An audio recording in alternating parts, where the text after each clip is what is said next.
Recording.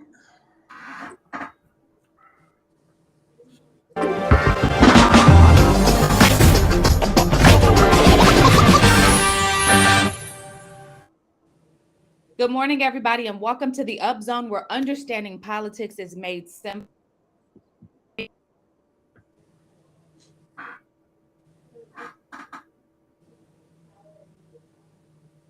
Council member for the Fayetteville City Council for District 8.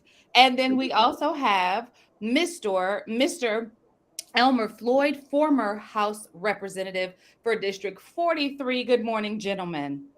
Good morning. Good morning. How y'all doing today? So far, so good. So good so far. So far, so good. So just very quickly, let me just get this out of the way. I was talking to you guys before we got started about this weather situation. Y'all know I'm not happy, but Mr. Floyd, I loved your response. I said, why is it cold in May? And Mr. Floyd, what did you say to me? Not God. I'm not God. And every now and then, you guys, we do need those reminders, especially since we're all former politicians, because at some point we all start to think that everything is in our wheelhouse and we can control it all. And we need to be reminded that we are not God. Yeah. So thank you for that gentle reminder. We have a power pack show today. We're going to try to just go ahead and get right into the gritty in the city and the word on the curb. Before that, I want to make sure, guys, do you have anything you want to say to our audience before we introduce our first guest? No. Wonderful. So I am excited to have with us somebody to have a discussion with us about the city budget, because we have been really kind of milling over how all of this is going to impact the citizens. And because we are about making understanding politics simple, we needed somebody from the city council to come on and just share with us their perspective of what the 411 is. And so today we have Mayor ProTem Johnny Dawkins. Good morning, Mayor ProTem. Hello. How are you Mrs. today? Waddell, good, Tisha. Thank you. Happy to be here. Hey, Ted. Hey, Hello. Happy to have you. So first of all, just because we recognize that some of our viewers are not necessarily following everything that's going on, introduce yourself. Tell us how long you've been a member of the political scene in the city of Fayetteville, and then just jump right in and tell us what you want us to know about what's happening with this budget. Well, I love that question. How long have I been involved? Well, since 1968. I put out my first sign in 1968, and then helped Glenn Jernigan in 1972, and then my dad in 75, J.L. Dawkins. Dad won 13 times, served 25 years, and then I got elected 03 to 05, got beat with the Big Bang annexation, and took a little time off. Goodness, I took off 12 years. I came back in 17. So I believe this is like year number 7 for me. I've been elected 4 times. I've lost 3. It's you learn more when you lose, and the voters have sent me home quite a few times. I'll go ahead and announce I am running this November, so it'll be on your show as the first official announcement that I am running again. So we'll see how the voters feel about me. But budget, big deal. We're having to get ready for 2025, which may sound like a long time away. It's not. Less than 2 years, and the county's changing the sales tax formula, which is going to hit us close to $10 million. So out of a $278 million budget, $10 million is almost 4%. So that's taken a lot of our time, but I want to get some info out quickly for your listeners. We are going to, it appears, we're going to bring back bus fares. That'll in July 1. That'll generate $1 million. We've not collected fares for a couple of years now during the pandemic, and then we're probably going to increase our vehicle registration tax to go along with our peer cities. We're at $10. Cary and Raleigh are at $30 and $40. So each $10 generates $800,000. So if we go up $20, that's $1.6 million. Besides the $1 million bus fare, that's 2.6, and then organic growth's about 1.5 million. So overall it's about $4 million.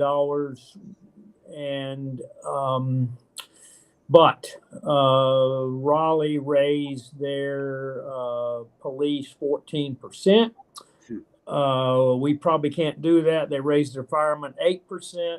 I think you'll see us probably going up around 4% on our raises for our people. So, love to have all three of you back in politics if you want to jump back in and work numbers, because goodness gracious, that's what we do. Ted, you going back? Listen, Johnny, I have a question for you. I know when we talked yesterday, numbers, we were talking about that $10 million deficit that we're expecting over the next couple of years. So far it sounds like you guys have a plan to make up about half of that, almost $5 million. So where's the other $5 million going to come from? Where are you guys looking at balancing that budget with that other $5 million? Because you're running again, so you may have to be a part of that conversation. That's right. Well, what I've asked the staff to do is look at our personnel numbers for police and fire and our different departments, and look at an average over the last 3 years. So you and Mayor ProTem Moan remember that city manager will have an extra 20 or 30 slots paid for in the budget that we don't ever put people in, or we can't get people. So we're going to have to get a little bit leaner there. And Tisha, I believe we can find at least $2 to $3 million in there. For instance, 20 policemen, that's about $1 million. Well, we've been 40 to 45 policemen short for 3 straight years. And then with fire, we can find about $1 million. So, and then we look at our other departments that we haven't been able to fill positions that are open. So, but we do have. If you guys were to go that route, Johnny, would that almost be an admission of indicating that there's not an urgency in fully staffing the police department or in fully staffing the fire department? Well, there is an urgency to do that, but we can't create the people. We can't. Rocky Mount moved their starting salary to $50,000 for a 21-year-old coming out of the police academy. We're $13,000-$14,000 below that. So yes, there's an urgency. However, I wanted to look at the last 3 years because we get, a sense of where we are, where the people are. We're turning out new policemen every year out of our academy. Same thing with fire. We're expanding.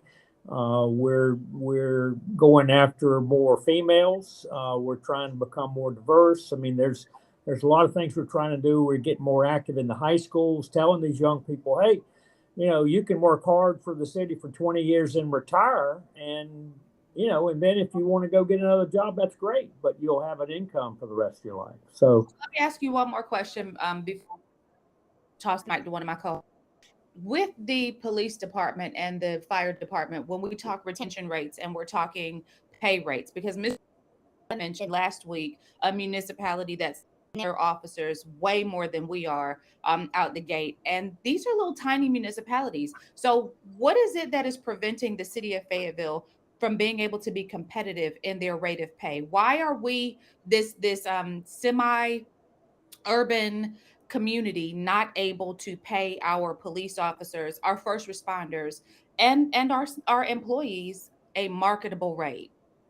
That's right. It's a push and pull. For instance, so many different groups are tugging on us for financial help. We're trying to do that, and then we have staffing needs that we've got to try to get competitive. So, and then we've got paving needs. We've got more infrastructure. We've got a $500 million deficit in our stormwater with our stormwater needs. It's just. It's all part of government. It's just not one thing. It's how do we balance about 20 different things. And you're right. We've got to get more competitive. And I told the city manager I could support, 3 to 4% raise, and then I can also support matching instead of 1% of what our employee contributes to 401k, going to 2%. What I'm trying to do is get more young people. A lot of these 20 and 30 something year old employees don't really concern themselves with their 401k. I mean, I'm just being flat and blunt. You remember me. We worked together. We didn't fluff anything, whether it was Mayor ProTem Moan or Council Member Waddell. But it's a tough issue. It's a balancing act, and plus I'm against raising the property tax rate. But I would support, fee changes such as charging a little bit more for stormwater, a little bit more for our vehicle registration tax, a little bit more possibly for solid waste. People want us picking up their garbage, and that's what a city does. Public safety and fire protection and garbage collection. So. Mr. Floyd, why are you smiling? I know he said the key word for you. Go ahead, Mr. Floyd. JL, thank you for using a different word terminology. We always say a tax increase. You and the elected field say fee. There's no difference between a fee and a tax increase. They both are a tax increase. Now, something that you mentioned about looking at fire and police. So why not do the reverse? Why not look at what you want to debit from those two agencies, go into the reserve and pull that money out the reserve, and then, at the end of the year, put it back, into the reserve. That way you'll still allow the agency to continue to recruit their officers that they need. We all know that anytime that a agency comes before a body like the council, county board commission, for a position, it takes anywhere between 60 to 120 days to fill that position. So that means that salary is out there for 4 months, unused salary. So that year, they're only going to use 8 months of that salary, which could then be converted back based on projection. I don't care what kind of position that you have. It's going to take that long in which to fill it. So it would allow the agency to continue to move along with, to seek full strength. Because like what you said, we want police. And what Florida like to have in our neighborhood is more code enforcement officers. You can reduce the police and give us some code enforcement officers so we can quit having our unlicensed drugstores to operate without paying city taxes, if you understand what I mean. Yes, sir. That is sage advice, Representative Floyd. I always enjoy listening to you because you've been there. You were there when my dad was here over 20 years ago, and you were there with so many of my cousins and everybody else that were in government. And you make a great point. We're at 12% on our reserve.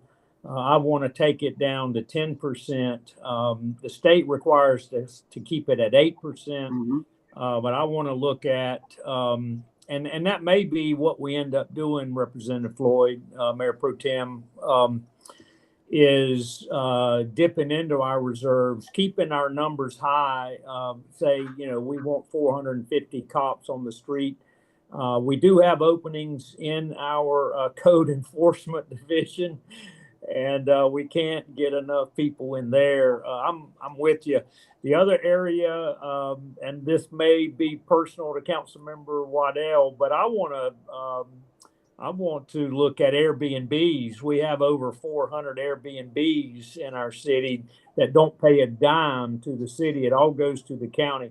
And that's 400 grand a year the county gets. But the city has to do all the enforcement, and which is awful. And it's an additional burden on our police. So, but I got beat 9-1. So on that vote. And when Councilmember Waddell was there, and I hadn't forgotten that, so I'm not going to be quick to bring that up. But yeah, you make a great point. We probably need to reduce our reserves some.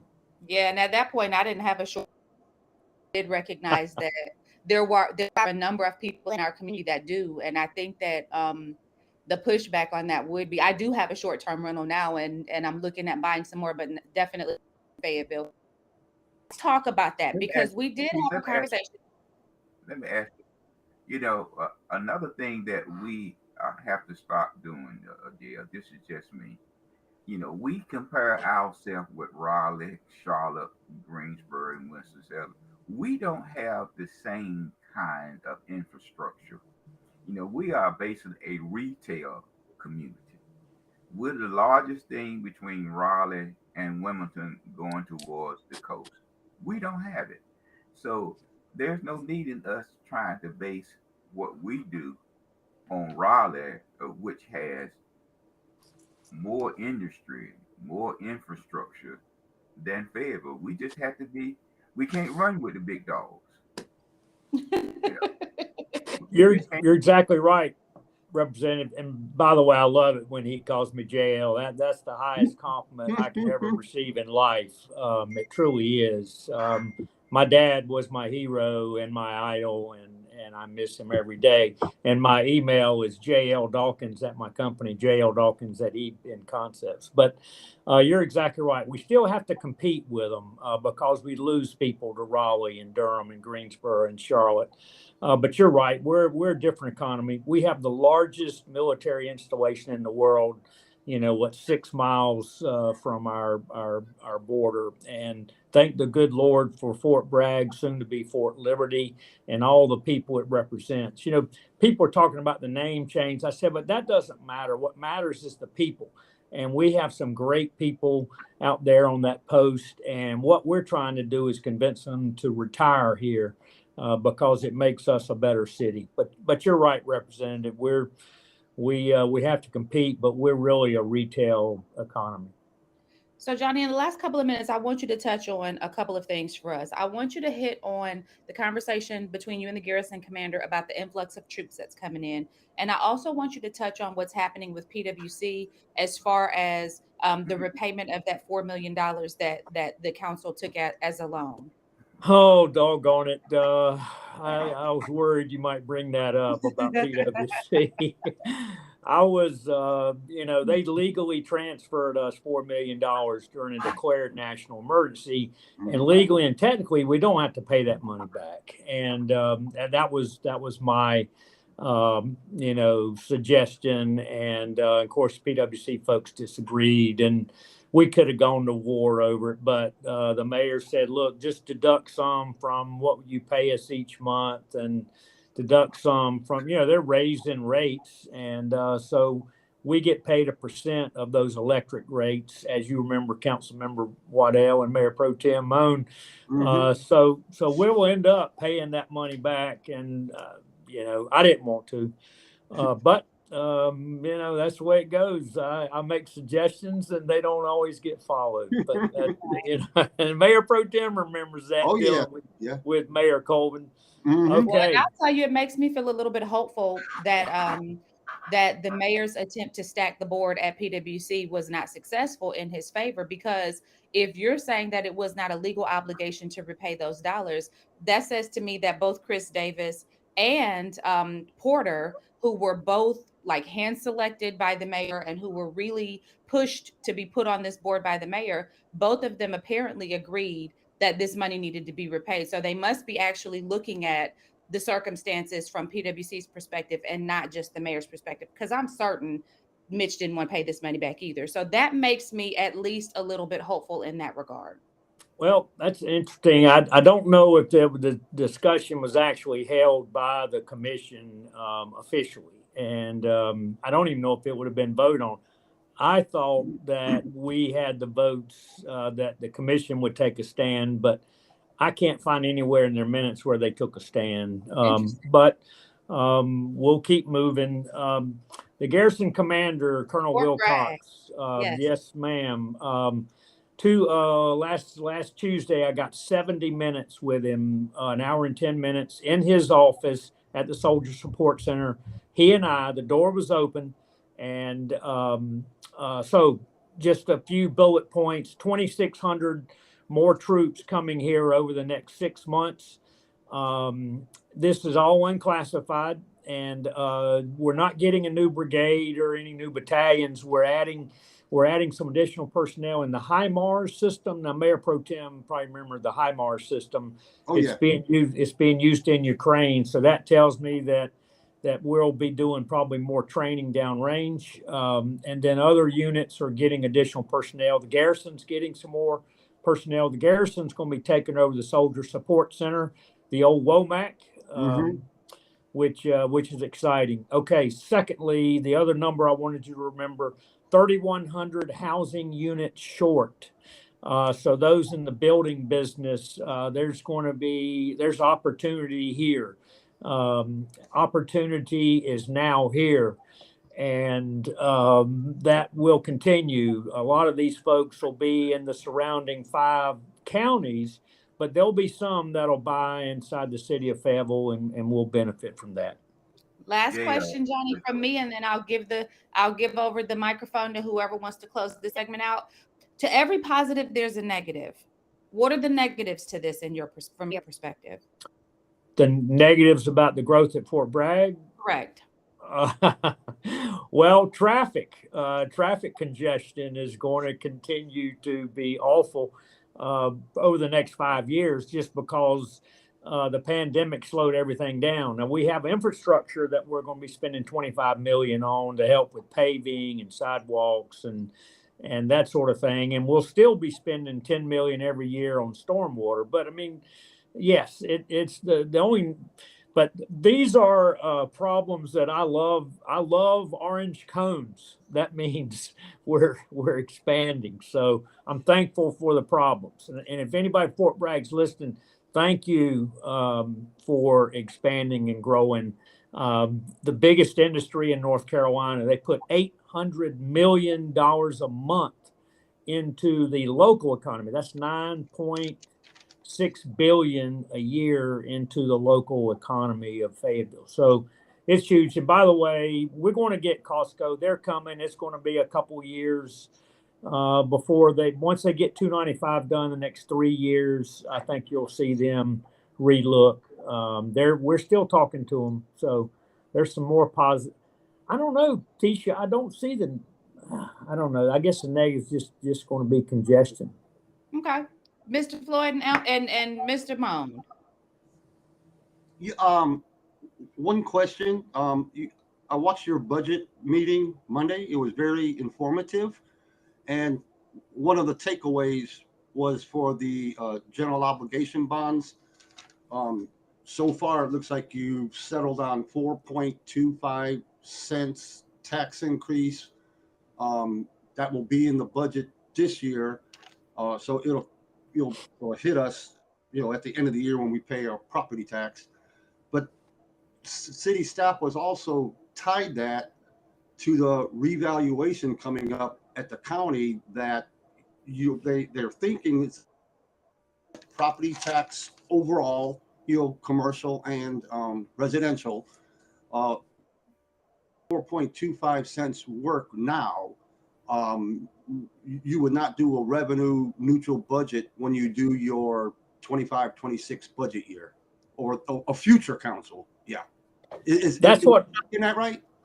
You are correct, Mayor Pro Tem. I never had to worry about the numbers because I could just go to you and say, Ted, what in the devil is the real number, and you always knew it. So you're absolutely correct. Now, keep in mind the 15% on revaluation in 26 yeah, if we don't keep it revenue neutral, it's going to be a 15% hit now. But that's going to be on a council in 2.5 years from, close to 3 years from now. So organic growth of $1.5 million, that'll help some. But yeah, this 10 million is for real. And I would imagine the future council is going to keep probably at least half to 2/3 of that property tax increase. So, but I tell you what, Representative Floyd touched on it. We can't always compare ourselves to Raleigh, but Raleigh increased their property taxes. And my son and I have some rental properties up there, and we got our tax bill, and it was 10% higher just this year. So that's definitely concerning. But they're a state economy. I mean, you got the state government there spending 28 to 30 billion a year, and then you've got those 3 universities, Duke State and Carolina. Besides, you've got North Carolina Central and Durham and St. Aug's. You got Shaw. A lot of money pouring into Raleigh, and they're still increasing taxes 10%. So, yeah. But thank you. You're exactly right on your numbers, Ted. And thank you for watching Monday. The mayor called me Monday morning and said, I'm not going to be able to run the meeting. I had to go to Richmond. I said, Mayor, we got a meeting tonight. He said, I know, you're in charge. I said, all right, thank you. And you did quite well. You did very well. Well, thank you, Mayor ProTem. Yeah, as we close a good meeting. I've always said that. Go ahead, Mr. Floyd. As we close out this segment, and I talked with Tisha about this before, and I talked with all the elected officials. At some point in time, we got to start looking at Fayetteville storm drainage. We have to look at it from a canal system, because we constantly building what we're using old streams in order to move the water. So we're gonna have to look at some type canal system. And if we want to grow, we have an outer loop. The city of Fayetteville also needs to start looking at an inner loop in order to move traffic. We won't have it during my lifetime. And we also, when we redrafted PWC charter, we wanted PWC to have a year reserve. PWC said that they wanted just 6 months. So you can see what that 6 months causing PWC. And at the same time, the federal government had given PWC I think it's $70 million responsibility, with a $12 million to upkeep that responsibility going forward. So there's nowhere in the world with that kind of expenditure that PWC can continue to give the city the same amount of money, because PWC customers are that you look at. Yeah, there's PWC has about 110,000 customers, and they're extremely profitable. And they, I'm not, well, that'll be for another show. But you're right. We've got to figure out how to manage water better. When we got to figure out how to utilize PWC as an economic development engine. We need to put water and sewer to our airport and the surrounding areas so that we can get rid of what's there now. And I've said that publicly. When you fly into Atlanta or Raleigh or Charlotte, you look around and all you see is distribution around the airport. You fly into Fayetteville and you don't see any distribution. You see 1 or 2 buildings, and that's it. Yeah, wait, I got my question. He just got a question.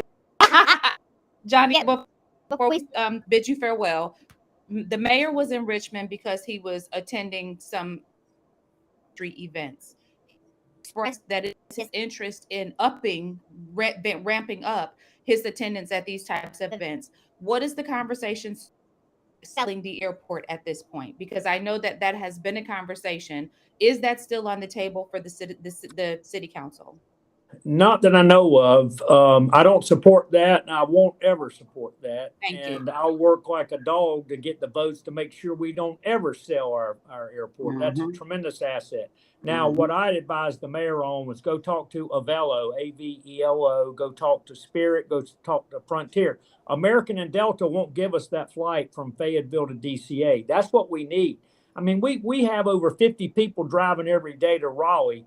to take that Raleigh RDU to DCA flight. So that's what we're after is a direct to DCA, not to Dulles, but to DCA. So Wilmington's got 4 flights a day, doggone it, and we have 0. We've got to change that. All right, Mr. Floyd.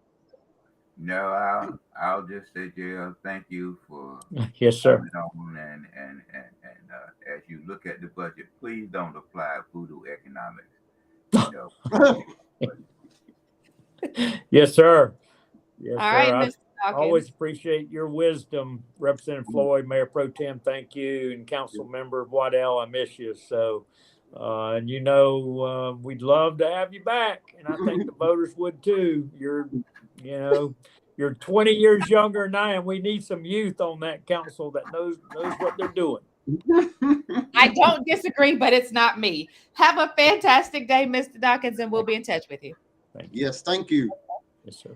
Now, you guys, I think we should go ahead and take a pause, let our viewers use the bathroom, grab our coffee, and then we'll be right and keep right on with this conversation. When we return, we will be talking about some really interesting stuff. We're going to talk about these railroad crossing situations because y'all know you get to a railroad and you're there for forever. We're going to talk about the Senate and the House, their agreement on the abortion bill. Talk about these private school vouchers. We're going to try to hit on the voter information and the redistricting because it's really important. Make sure you come on back. I'm going to go ahead and put my camera off and play our ad, and we'll see you back in 60 seconds.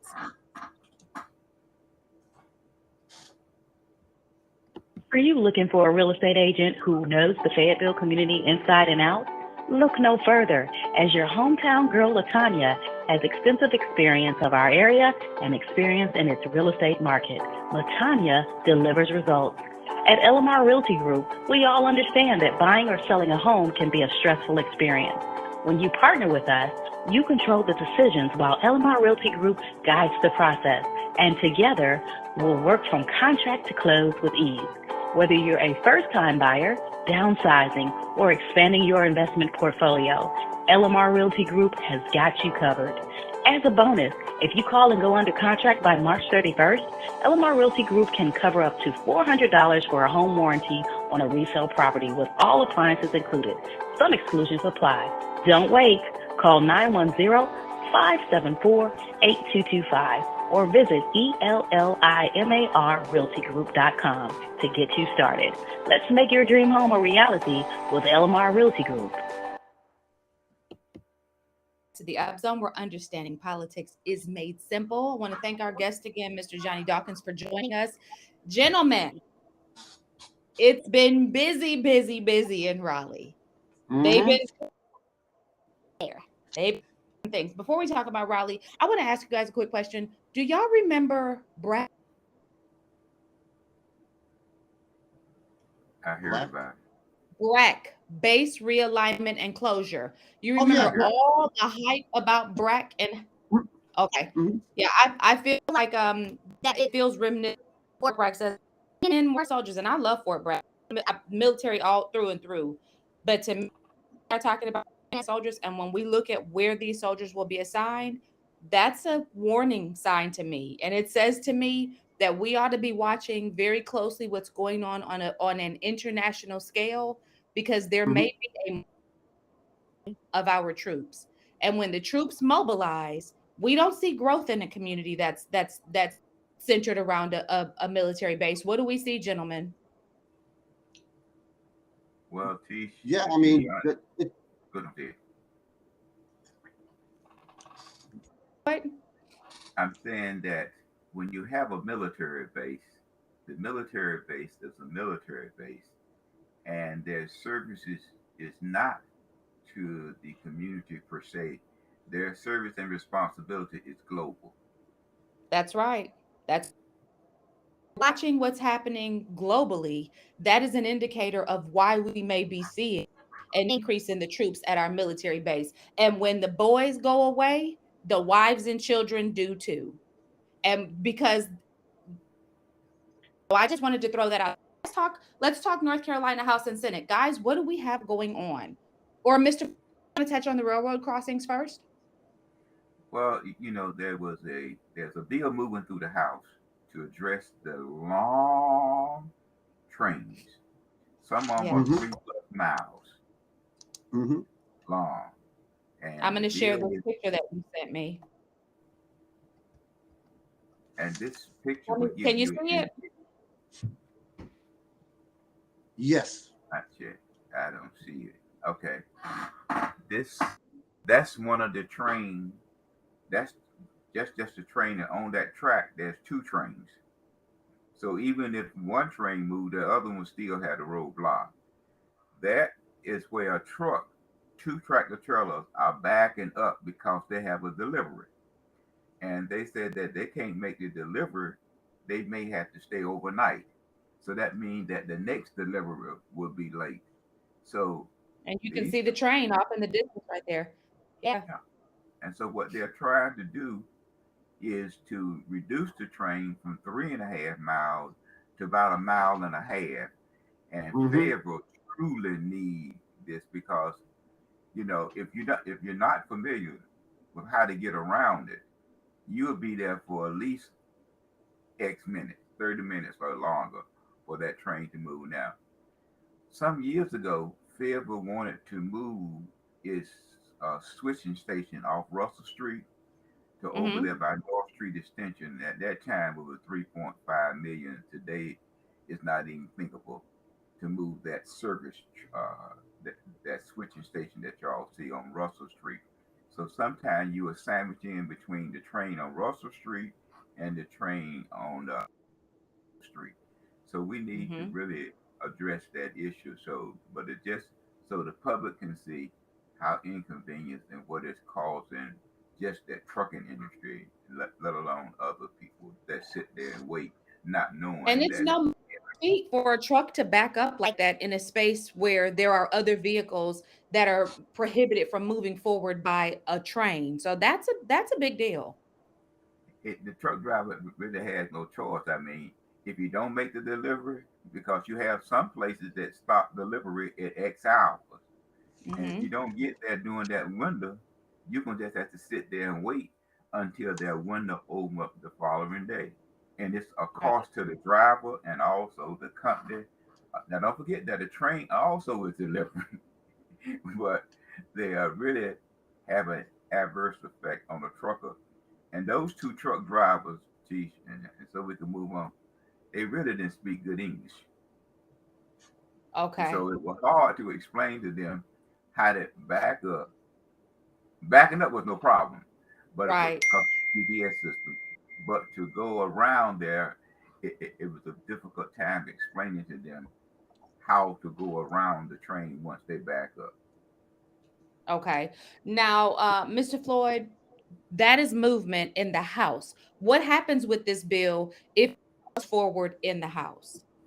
Well, if it goes forward, you have to pray that the Senate will take it up. And the Okay. day, and Ted knows that the day is crossover day. That if it don't Mhm. make the day, it's dead until whenever. Next Okay. Until year. it cannot be brought up in short session. Okay. Unless Now we also go ahead, sir.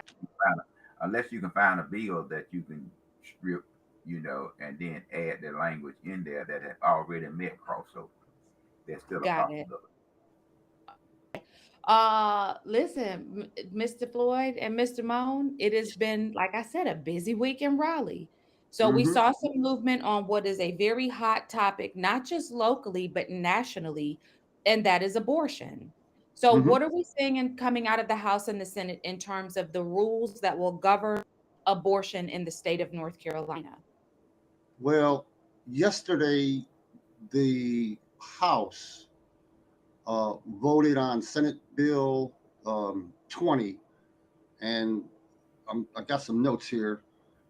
Moving from 20 weeks for abortion to 12 weeks, but then it could go back up to 20 weeks for incest or rape, and then up to 24 weeks, the second trimester, for life limiting anomalies in the fetus. So going, it's kind of in the middle compared to some of our surrounding states that all basically went to heartbeat bills. And it was pretty, I mean, Democrats voted for it. I mean, no Democrats voted for it. So Garland Pierce was listed in the newspaper in the News and Observer as really mulling over this before it came before them, because he is a pastor, and a lot of people who proclaim to have a relationship with the Lord, with Jesus, take umbrage with abortion being permissible. So are you saying to me that ultimately he did not side with this bill because no Democrat did? Is that what I'm understanding? Yeah, that's how I looked at the vote. It was 71 to 46. There was one House member excused and two Senate members excused. So, and the one that was excused, that would bring it to 72 votes, which, Okay. Do you so know the Miss name of the one that was That was excused? Ted. That was Davis Ted out of Wimbledon. Davis. Yeah, Okay. Davis. He is in a toss-up district. The other two representatives that did not vote, Teach, was Baker out of Forsyth County up that way, and Mhm. Representative Lucas that had an ankle problem. So those was the three House members that not participated in the voting process there. So Has Representative Lucas missed other votes because of the ankle issue? Mm-hmm. he had. Go ahead, okay. Ted, you were saying? Oh, yes, I think he's still in recovery because of his ankle surgery. And I think he broke it in 2 or 3 places. So Okay. I think that's why, because you can't. So this is You not a political tactic for Mr. Lucas to avoid having to go on record with his No, position. that This is really an issue. No, I don't think so. it'll be difficult for Representative Lucas, to move from committee to committee, and then from committee to the General Assembly. There's a distance between where the committee meetings are, and Okay. then his office is in the LOB building, and the General Assembly meets over in the forgot what name we used to use. Okay. Okay. Different- But most certainly there are people who use an excused absence as a method, because I want to point back to the vote about the transgender in sports and how we saw our own senator not participate in the vote, and it raises the question for me, did that occur because you don't want to go on record with your position about this issue? Right. Well, see, either way, you're on record. But one person can use it, One against. way. Mm-hmm. So either way, you're on record, whether you did or you didn't. Okay. And Well, like what many say, is I explained it to you and Ted before now, is that they require, the Democrats would like to see a bill dipped in 2 committees. Okay, but I believe this one committee dipping was limited, and it was so 46 so so pages. for clarification, you guys, this has passed both the House and the Senate now? No, the Senate, it's on the calendar for the Senate today. Okay. So we should expect to see a decision rendered in this particular instance. We should expect to see a bill or it die today. Mm-hmm. No. Let me say this. It's Help, going Mr. to clear the Floyd. Senate because they've already hammered out the differences. Mm-hmm. It's going to clear the Senate, and then it's going to move over to the governor today or tomorrow for the governor to either sign it or veto it or let it Or drop. leave it alone and let it pass Yeah. without his signature. Mm-hmm. So we will wait to see what happens with that, and we will update our audience once we get that information. So there was another, Mr. Moan, you pointed out something else that was pretty interesting, that's sort of in line with this ideology, and that was the House Bill 808, no Yes. gender surgery for 18. Talk a little bit about that. Right. So it passed the House yesterday.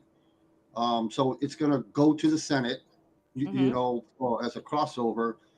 And basically, anybody under 18 years of age cannot with this bill, cannot have a gender reassignment surgery. And there's some penalties in there for the doctors if they do it. Right. And what we, So, rightfully yep. so, in my And opinion. this actually passed 74-44 with 2 Democrats supporting it. Who were the So, 2 Democrats that supported it? I don't have the General Assembly up on my. Mr. But, Floyd, do I you could know do who that. that was? No, I don't.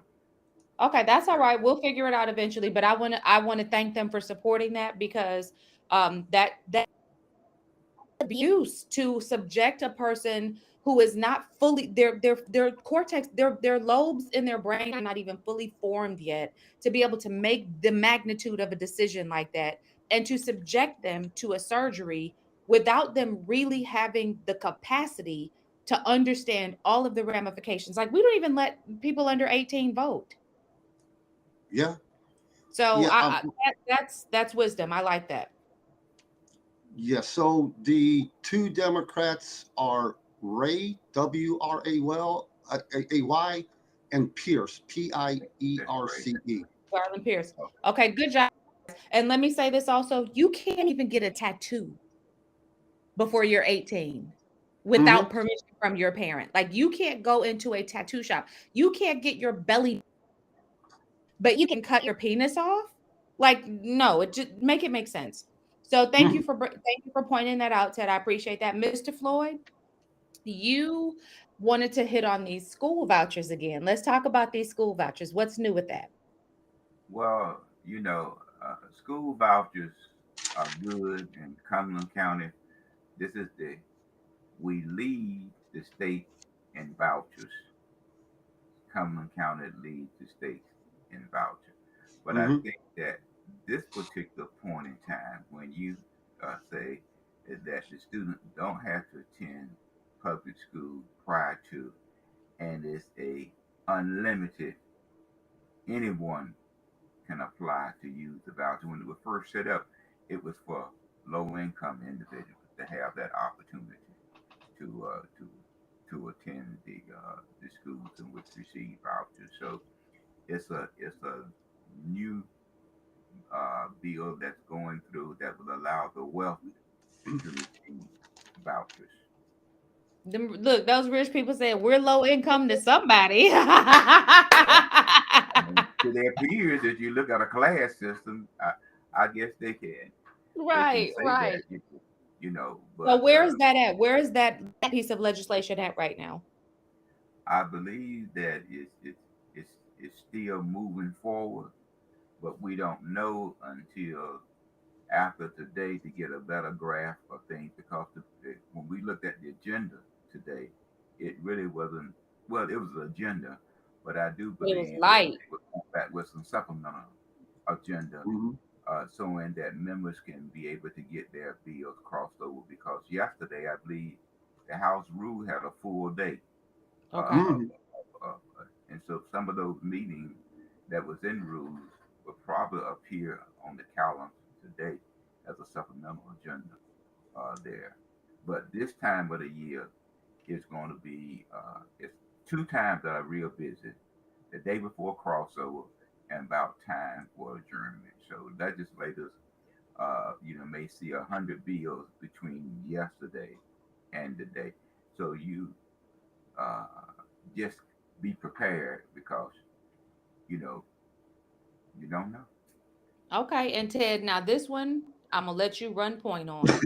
Let's talk North Carolina's court voting information.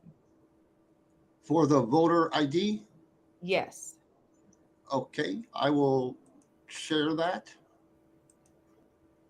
So, screen window. Okay. So, North Carolina voter ID will go into effect this year during the municipal elections. And in the court, in the bill and the court ruling, North Carolina driver's license, North Carolina non-operators identification card, United States passport, North Carolina voter identification card, student identification card issued by a statutory defined eligible institution, employee identification card, issued by a state or local entity, out-of-state driver's license or non-operators identification, provided that the voter's registration was within 90 days of the election, which basically means they just moved to the state. And these identifications are good if they're not expired for 1 year or less. But then you also have military identification cards, veterans identification cards for the Veterans Affairs, tribal enrollment cards issued by state, federal, tribe, and identification card by department, agency, or entity of the United States or North Carolina government for public assistance. And if you don't have one of those, you can still vote. To receive it is mandated by law that you can get a free identification by the Board of Elections in each county, and all you need to provide is your voter name, registration, voter date of birth, and last 4 digits of your Social Security number. And these cards from Board of Elections are good for 10 years, and then plus 1 more year if they expire. Okay, so then it goes a little further. Let me go to the second page. And if you cannot, like Mr. Floyd said, you may still cast a provisional ballot if you don't have one of those ID cards. And they just have to go back to the Board of Elections prior to the canvass, which is like the 10 days after the election, and they verify. So if you early vote, like right now, we have 14 to 17 days of early voting in Cumberland County. It was 17 last time. So if you do a provisional, in the first week of early voting, then you have the election on the Tuesday, and then you have 10 days later, the canvass. So you basically have over 3 weeks to go and present something to the Board of Elections after you cast a provisional ballot. Now, there are some exceptions for no photo identification, a religious objection to being photographed, the reasonable impediment that prevents the registered voter from presenting a photograph. And then if there's a victim of a national disaster within 100 days before Election Day, that's declared by the President of the United States or a governor of a state.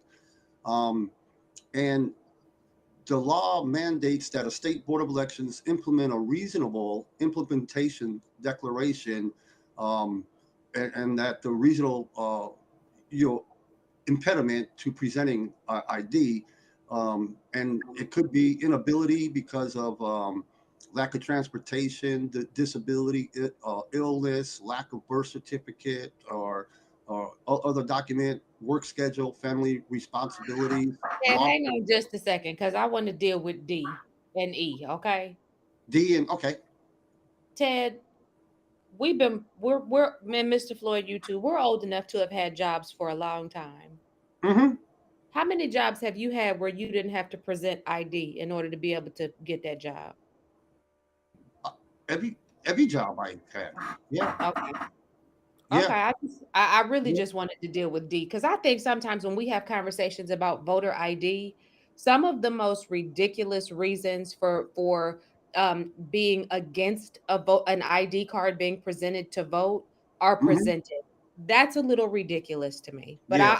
I let's go ahead. My Yeah. apologies. And even during the court case, when I heard the rehearing, um, this voter ID, and if you use the other reasonable impediment box, the Board of Elections still has to count the provisional ballot unless the county Board of Elections has grounds to believe the affidavit is false.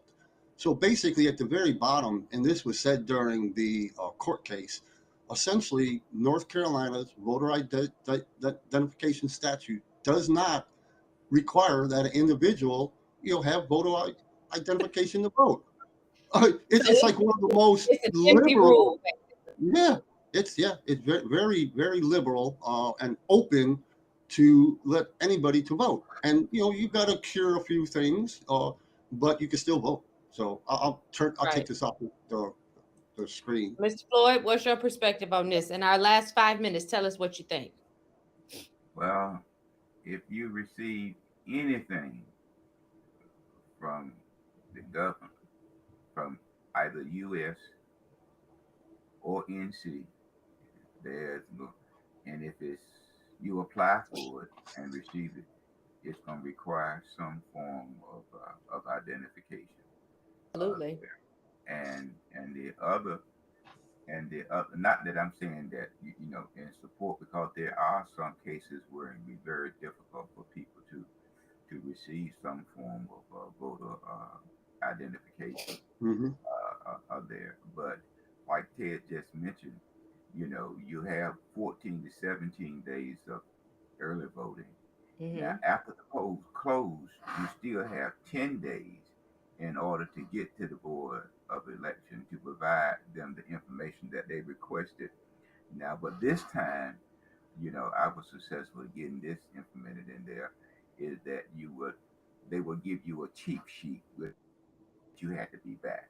Before the word canvas, to the average person, they don't know what canvas is. Don't have a clue. Right. So now on that cheat sheet, it would say X date. So, for some people, voter ID is good, and for some people, voter ID is bad. I just want people to vote. And I just want people to pay attention to the people y'all voting for, because you got to hold them accountable. So I believe that between the three of us, we got a good plan if people will just listen to it. Vote and hold the people accountable. And know who you vote. My party want to regain possession of the both House and Senate. But you can't do that unless you change the agenda and know the audience that you seek to come out and vote. Absolutely. Well, Ted, what are your final thoughts? I know next week we had redistricting on our list. We'll definitely hit on that next week. What are your? Yeah, next week we could do redistricting. We could talk about the felons not being able to vote again. That was temporarily lifted. Monday, you will know whether council votes to open Clifton Rec Center for early voting site, and I think they will.